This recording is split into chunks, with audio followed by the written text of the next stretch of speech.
haki? Haki sawa iende kwa nani? Na wale wasiopenda haki? Mheshimiwa Makamu Mwenyekiti, waheshimiwa viongozi mbalimbali na pamoja na wanachama wote mliohudhuria hapa, asalamu alaykum.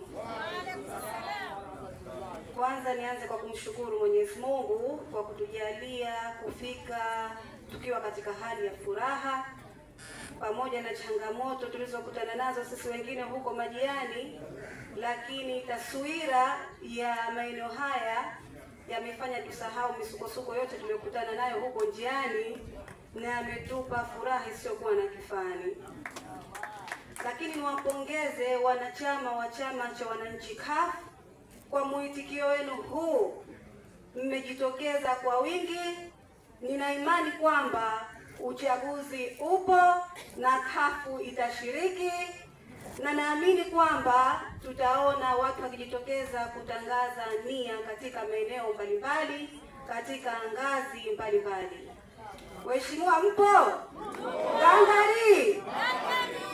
Lakini pia ni mpongeze mgeni wetu kwa maamuzi yake haya. Ninaamini kwamba Tanzania kuna vyama 19, lakini ameona CUF ndio chama pekee ambacho kingeweza kufanikisha dhamira yake, lakini si dhamira yake tu, bali dhamira za Watanzania wote.